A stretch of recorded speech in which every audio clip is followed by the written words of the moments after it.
Hi, my name is Brett Trouble. I'm with Trouble Construction. I represent Watt Capital Developers for our project here, Kainani, above Keauhou Bay. I've been working with the Watt family for about 11 years now, 12 years now.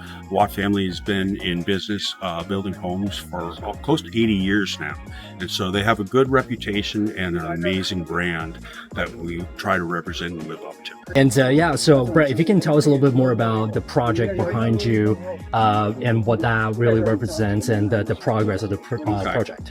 So I'm going to kind of address this as twofold. One in the planning stage, because as you can see right now, we have an amazing view behind me. During the planning stage, it was very important for us to keep that in mind when we were developing the land plan of the project. So we had, obviously there's a tremendous amount of elevation change between the roadway and where we're standing right now. So we were able to utilize that in a way to allow every home to have unobstructed views of the ocean. If you're in any other kind of condo complex, a lot of those will be stacked up right next to each other and you wouldn't have that benefit. Half those people are not going to have that view. That was very important to us when we looked at this piece of property to ensure that we were going to include that so everyone had a chance at it. In addition, building in Hawaii is a little bit of a difficult process. Getting from raw dirt, the acquisition of the property, through to being able to have developable plans and permits can be an extensive process.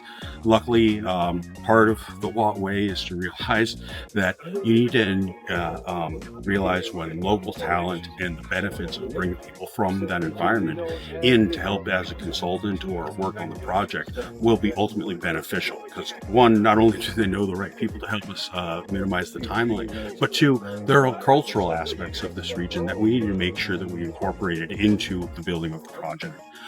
One thing that before we even started turning the dirt here, we had the land blessing ceremony on the project to make sure that we were aware of the cultural aspects of the Hawaiian people and to ensure their good. And from the perspective of the EB-5 investor, can you talk to us a little bit more about how much capital have been deployed for the job site, and also how many jobs have we created up to this point? So as of today, we're about 18 million in spend. And prior to the start of construction, we probably had, between all of the consultants, probably engaged about 55 to 70 people to work on the project. Since the start of construction, there's been at least 75 additional people working on this. And that's to get us to this point here, just through the grading. You're going to add an additional 25 people for the electrical undergrounds, another 25 people for the wet utilities such as the water, another 25 for sewer, another 25 for the drainage and some installations.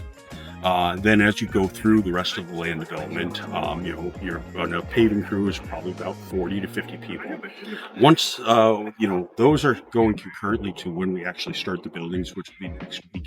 Every building involves about at least 100 people to construct. That varies from about 39 different trades and obviously different teams and crews amongst those trades. But any project of this size, when you're adding all of these up, it ends up being thousands of people. That's wonderful. And from the angle of the progress and even going forward, how do you feel about the local community and the local residents' reaction to it? Are they excited? What are they looking forward to that? So I'm going to talk about that as a twofold answer. Again, we were mindful of that, and so we wanted to only hire people from this region in order to work on this project. EM Rivera happens to be our horizontal contractor. They're a local company, born and raised here in Hawaii, and so it was important that we made sure that we included them in the development of this project. Now, outside of that, Kona, Hawaii hasn't had a project of this size in 20 years. The last one actually was built by the Watt family as well. And that pent up demand for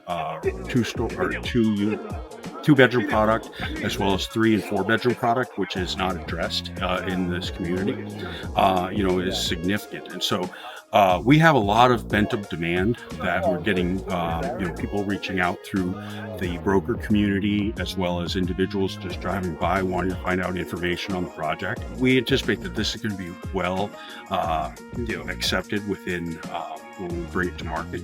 But one thing that I want to point out is, as you can see, there wasn't a single person picketing this project. There was nobody saying, "Hey, development's bad here," right? No.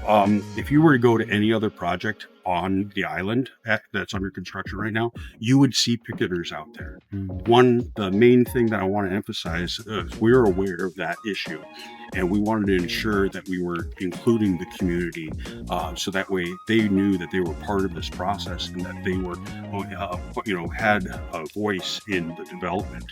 We didn't want to be the guys that are coming from outside, telling them how we're going to do it.